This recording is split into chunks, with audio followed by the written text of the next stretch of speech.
இதெல்லாம் இதெல்லாம் வந்து யாரும் சொல்ல மாட்டாங்க. ஏதோ ஒரு பெரிய நடிகராக இருந்தால் பெரிய விஷயமா மாறும். ஒரு சராசரி நடிகன் போட்டியே இல்லைன்னு நினைக்கிறீங்க நீங்க. இந்த இடத்துக்கு என்னை தள்ளி விட்டது யாருன்னு நினைக்கிறீங்க? முதுகு பூரா காயம் சார், ரத்தம், வடுக்கல். என்னை குத்தி குத்தி குத்தி கொலை பண்ணிட்டாங்க. என்னை வந்து ஒரு படம் வீட்டுக்கு வந்து பேசுவாங்க, பேசிட்டு போவாங்க, பேசி அந்த படம் வந்து மிஸ் ஆகும். ஏதோ ஒரு காரணம் இருக்கும். யார் காரணம் என்று சொன்னால் வேற வழி தெரியல சார் எனக்கெல்லாம். இந்த படத்துல நான் லீட் ரோலை பண்ணியிருக்கேன். அஃப்கோர்ஸ் லீட் ரோல், கதாநாயகன் கிடையாது, கதையினுடைய நாயகன், அவ்வளவுதான்.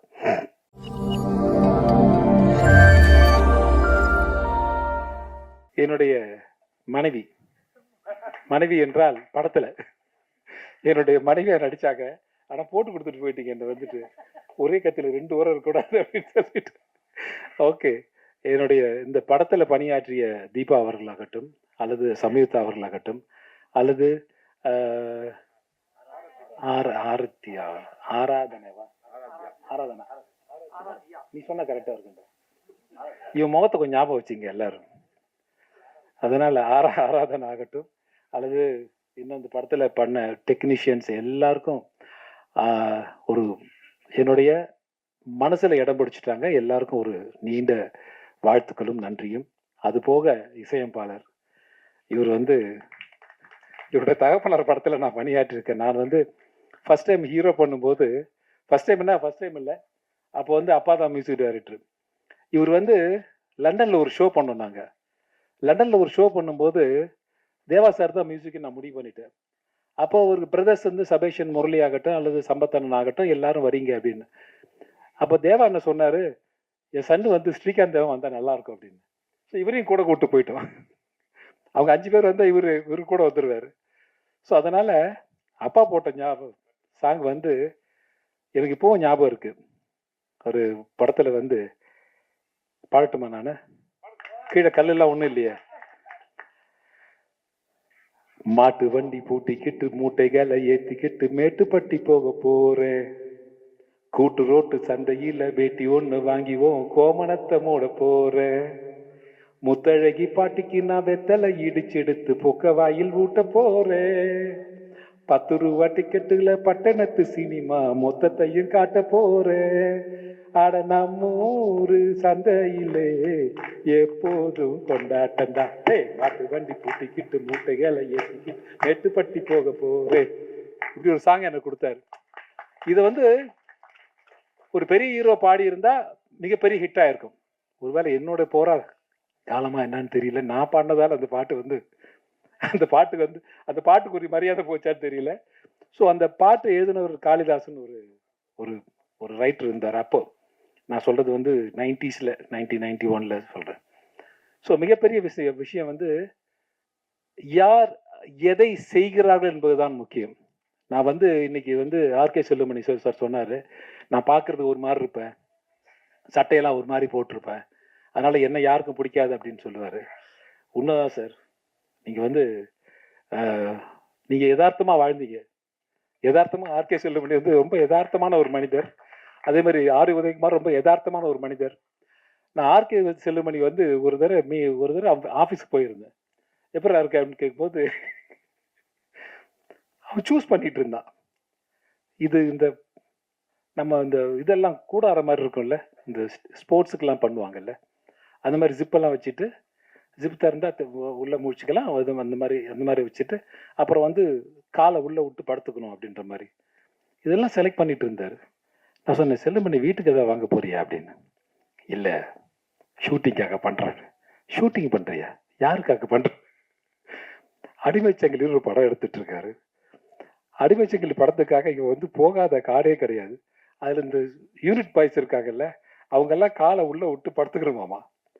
எங்களுக்கெல்லாம் கொஞ்சம் பெரிய டென்ட்னா அப்போ அந்த ஸ்போர்ட்ஸ் டென்ட் மாதிரி இருக்கும்ல, அது உள்ள படுத்துக்கணுமாமா. இது வந்து செலக்ட் பண்ணிட்டு இருக்கான் சீரியஸா. நான் செலக்ட் பார்த்துட்டு போடா நீயும் படமா அப்படின்னு சொல்லிட்டு ஒரே ஓட்டம் அந்த படத்துல நான் ஆக்ட் பண்ணேன். அந்த படத்துல அடிமைச்சங்கிலி பார்த்துருப்பேன். அது உண்மையாவே எங்களை அடிமையாவே ஆக்கிட்டாரு. ஆர்கே செல்லுமணி, அதாவது எம்என் நம்பியார் வந்து இவர் எல்லா படத்துலயும் இருப்பாரு. முதல் படத்துல இருந்து எல்லா படத்துலயும் வந்து எம்என் நம்பியார் இருப்பாரு. அவர் இவரை பார்த்து ஒரு கேள்வி கேட்டார், செல்லுமணி நான் உனக்கு என்ன துரோகம் பண்ண? அவனுக்கு என்ன துரோகம் பண்ண அப்படின்னு கேட்டார், ஓப்பனாகவே கேட்டார். ஸோ அந்த மாதிரி ஒரு தன்னுடைய படத்திற்காக என்ன வேணுமோ அதை எடுக்கக்கூடிய ஒரு இயக்குனரை தான் நான் கண்ணுக்கு தெரிஞ்சார். எனக்கு தெரிஞ்சு என்ன வேணுமோ அதை எடுத்தாகணும், அதை எடுத்துடணும், இன்னைக்குள்ள எடுக்கணும், இன்னைக்கு நைட்டுக்குள்ள எடுத்தாகணும், அப்பதான் ப்ரொடியூசருக்கு லாபம் கிடைக்கும். இதனால நாங்க கஷ்டப்படுறதை பத்தி எனக்கு ஒண்ணும் இல்லை. இன்னைக்கு சொன்னாங்க, இன்னைக்கு நிறைய பேர் சொன்னாங்க, இன்னும் வயசு just is a number sir. இன்னும் வந்து ஆர் உதயகுமார் இருக்காரு, அவரோட முதல் படம் என் கூட தான். ஆர்கே செல்வம் இருக்காரு, அவரோட முதல் படம் என் கூட தான். அவரு அசிஸ்டன்ட் டைரக்டர் பண்றேன்னு சொன்னாரு. அவருடைய சக்தி பராசக்தின்னு ஒரு படம். அந்த படம் வந்து ராமநாராயண் சாரோட நான் நடிக்கணும்னு ரொம்ப ஆசைப்பட்டேன். என்ன அந்த படத்துல வந்து ஹீரோவும் நான் தான், வில்லன் நான் தான். வைங்களா, நல்லா இருக்கும் அந்த படம். சின்ன கரெக்ஷன் சார். நீங்க வந்து ஒரு நடிகரை வந்து நடிகராகவே பார்த்துருவாங்க, நகைச்சுவை பண்ணா நகைச்சுவை பார்த்துருவாங்கன்னு. ஆனால் என்னால் மட்டும் பயங்காட்டவும் முடியும் சார். என்னால பயங்காட்டவும் முடியும், உங்களை வந்து பயமுறுத்தவும் என்னால முடியும். அதுவும் அந்த கலையை வந்து எனக்கு கற்றுக் கொடுத்தது ஆர்கே செல்வமணி, இந்த பக்கம் ஆர் உதயகுமார் தான். ஏன்னா வந்து ஆர் உதயகுமார் படம்லாம் வந்து உறுதிமொழி நான் பண்ணும்போது எக்ஸ்ட்ரானரி கேரக்டர். இப்பவும் நான் அந்த கதையை சொன்னோம்னா இப்போ சொல்லுவாங்க எல்லாருமே, ஏன் இந்த படம் திரும்ப நம்ம எடுக்கக்கூடாது அப்படின்னு கேட்பாங்க. ஸோ நான் வந்து ஒரு பொண்ணை கெடுத்துட்டு ஒரு டாக்டரை பார்த்து கேட்பேன். டாக்டர் நடிச்சார் யாருன்னா சிவகுமார் சார். அவரை பார்த்து கேட்பேன், நான் வந்து பொண்ணை கெடுக்கலன்னு லெட்டர் கொடுங்க. அவர் வந்து ரொம்ப சீரியஸாக வந்து இல்லை, நான் இதான் கெடுத்தேன், நான் கொடுத்துருவேன் அப்படின்னு. கட் பண்ணால் வீட்டில் போய் அவர் மனைவியை கெடுத்துருவேன். மனைவியை கெடுத்துட்டு மனைவியை நான் தான் கெடுத்து லெட்டர் கொடுக்கணும் என்ன அப்படின்னு சொல்லிட்டு வந்துடுவேன். ஸோ இதான் கதை. ஸோ என்னை வந்து கொலை பண்ணுறதுக்காக ஒருத்தர் அலைவார். ஸோ என்னை கொலை பண்ணுறதுக்காக ஒரு கொலை வெறியில் ஒருத்தர் சிவகுமார் சார் இருப்பார். பிரபு சாரை போய் ரிலீஸ் பண்ணி கூட்டு வருவார் இவர் கொலை பண்ணணும்னு. இவர் கத்தியை மேலே போட்டு பிடிக்கும் போது நான் ஓடிடுவேன். ஏன் குத்தலைன்னு சிவகுமார் சார் கேட்பாரு. இவனை கொலை பண்ணதுக்காக நான் தூக்கு மாடிக்கு போனேன் அப்படின்னு சிவகுமார் சார் பிரபு சார் சொல்லுவார் சிவகுமார்ட்ட.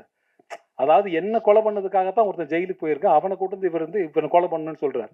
இந்த ஒரு கதையை வந்து சொன்ன உடனே எனக்கு ரொம்ப ரொம்ப ரொம்ப லைச்சிட்டு அந்த படத்துல. நான் வந்து அந்த படம் ரொம்ப பிஸியா அந்த நேரம், பட் ஊட்டி அங்க இங்க சுத்தி போய் அந்த என்ன அலைவிட்டா பாருங்க, சிரிக்கிறா பாருங்க உதயகுமார். ஐயோ, தேக்கடியில கொண்டு போயிட்டு தேக்கடியில பிரபு சார்ல பாடி நான் தண்ணி ஊத்திக்கிறேன், சுடு தண்ணி ஊத்திக்குவார் அவரு. எனக்கு பச்சை தண்ணியில் நடுங்கிட்டு இருப்பேன். இந்த லொடக் பாண்டி மாதிரி ஒருத்தர் இருப்பான், தரணின்னு ஒரு டைரக்டர் இருக்கால, மச்சான் பூசிடுற மச்சான் பூசிடுற மச்சான் மேலே வந்து பூசி விட்டுருவான். நான் அப்படியே நின்றுட்டு இருப்பேன் ஃபுல். அதாவது என்னன்னா, நடு காட்டில் எங்க ஷூட்டிங் நிறுத்திட்டாங்க. நடு காட்டில் தேக்கடியில் ஷூட்டிங் பண்ணிட்டு இருந்தா அது ஆர் உதயகுமார். எனக்கு என்னன்னா, அந்த உள்ள தள்ளி காட்டுக்குள்ள எங்களை தள்ளி கதவு மூட்டு காட்டுக்கு ஒரு தோட்டக்கார மாதிரி போயிட்டு வர்றாரு. அவர் கதவை மூடிட்டு இந்த கம்பி போடுவாங்கல்ல, அந்த கம்பி ராடெல்லாம் போட்டுட்டு போயிடுவார். போனாருன்னா அடுத்த நாள் காலை தான் அவர் எழுப்பி கூப்பிட்டு வரணும். ஒரு நாள் எங்களுக்கு 2 மணிக்கு ஷூட்டிங் முடிச்சு, நைட்டு 2 மணிக்கு 3 மணிக்கே முடிஞ்சுது. எனக்கு பிரபு சார் சிவகுமார் சார்லாம் நாங்க போய் இவரை எழுப்பி கூப்பிட்டு வந்து கேட்டை திறந்து வெளியில போறோம். நான் சொன்னேன், உதய் இந்த மலை டேல பார்த்துட்டு இந்த மலையெல்லாம் பார்த்துட்டு நீ ஷூட்டிங் பண்ணி இந்த இடத்துல பள்ளம் ஒன்றோம், இந்த இடத்துல ஒரு குடிசை போடுறோம், செட்டு போடுறோம், சூப்பரா இருக்கும் அப்படின்னு எடுத்துட்டீங்க. இதை பல்லாவரத்திலே பண்ணியிருக்கலாமாடா, எதுக்குடா இவ்வளவு தூரம் வந்து அப்படின்னு உதய் சிரிச்சிட்டு இருக்கா உட்காந்துட்டு. என்னன்னு கேட்டீங்கன்னா, மலைக்கெல்லாம் லைட் பண்ண முடியாது, நாங்க அந்த ரோடுக்கு மட்டும் லைட் போட்டிருக்கோம். இவ்வளவு பெரிய வண்டுங்க, அந்த காட்டுல லைட்டே பார்த்தது இல்லை. வண்டு வந்து டிஸ்கின் அடிக்கும், டிஸ்கின் அடிக்கும். இங்க வந்து அடிச்ச உடனே அப்படியே நின்றுட்டு இருப்பேன். நான் வந்து ஃபுல் சகதி, என் ஃபேஸ் தெரியக்கூடாது, கதைப்படி என் ஃபேஸ் தெரியக்கூடாது. என் ஃபேஸ் தெரிஞ்சுன்னா ஹீரோக்கு என்ன யாருன்னு தெரிஞ்சிடும். அவர் தண்ணியில முக்கி விட்டு எடுக்கும்போது அதை பேட்ச் ஒர்க் பண்ணிட்டு இருக்கா. எங்க திருவள்ளூர்ல வந்து ஒரு இடத்துல பேட்ச் ஒர்க் பண்ண ஒரு ஃபிஷிங் ஒரு நர்சரி மாதிரி, அதுல வந்து என்னை முக்கி எடுக்கணுமாமா. முக்கி எடுத்தா என் மேல பூரா புழு ஓடிட்டு இருக்கு, மீன் புழு எல்லாம் ஓடிட்டு இருக்கு.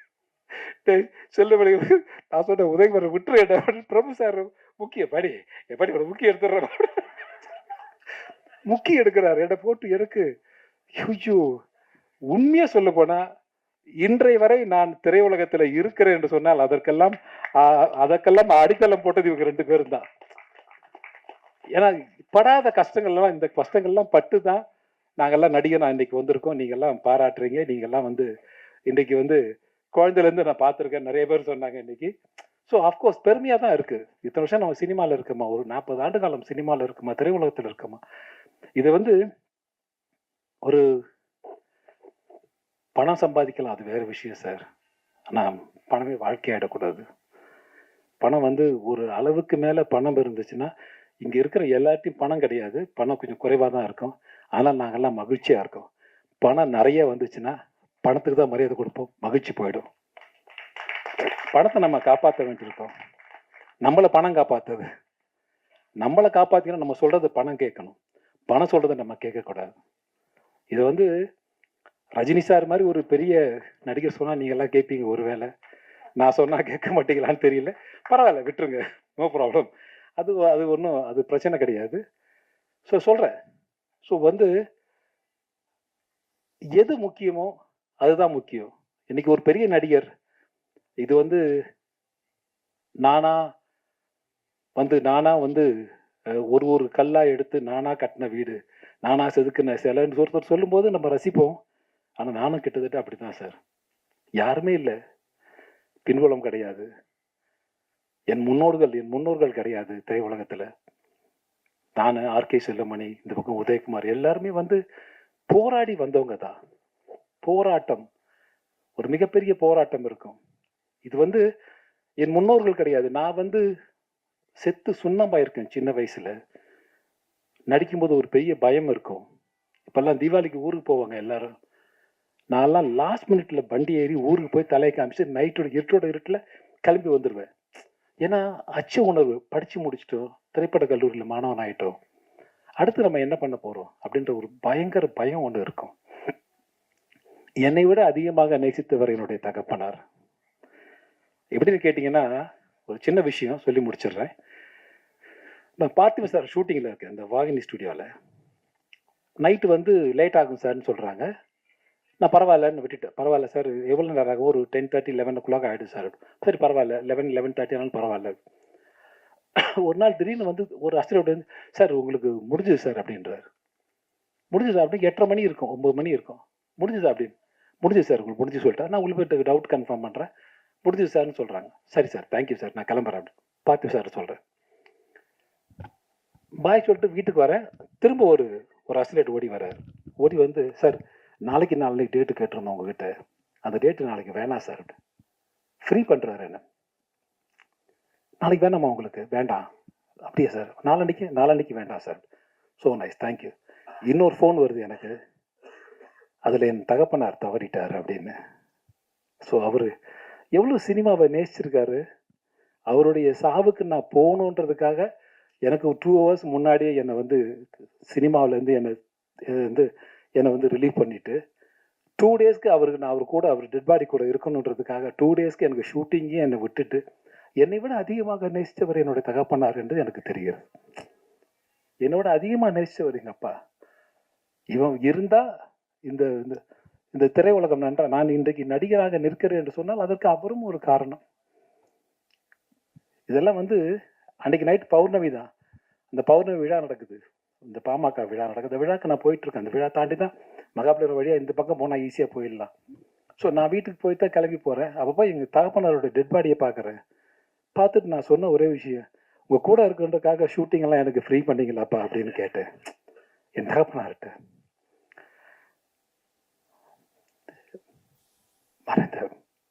மறைந்த என்னுடைய தகப்பனார்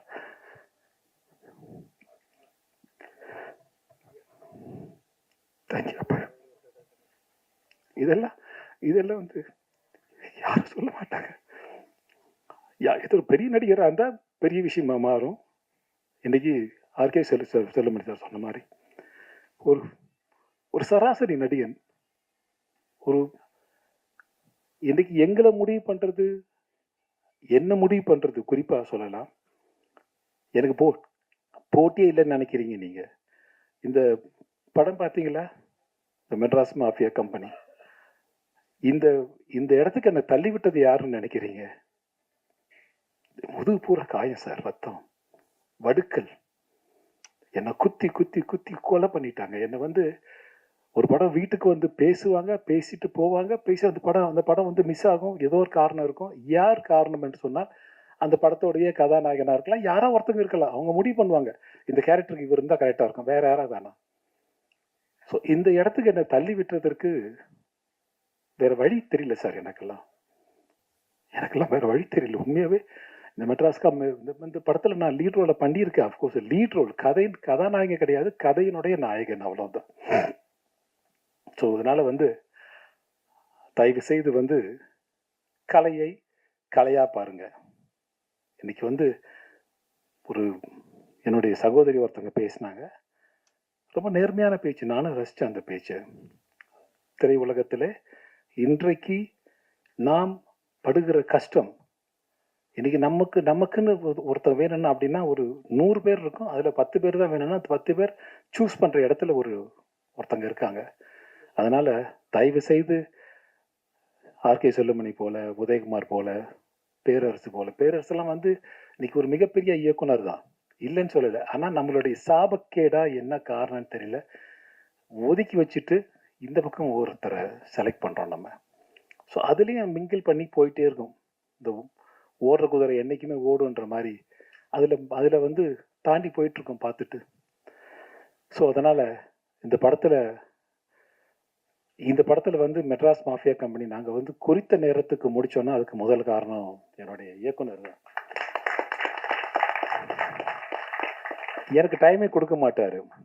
எனக்கு டைம் கொடுக்காம அவர் ப்ராமோட்டிங் பண்றதை நான் பேசுவேன். இது ஒரு சீனா இருக்கும். நானும் முனிஷ்காந்த் எல்லாம் பண்ணியிருப்போம். இந்த சீனா இருக்கும்.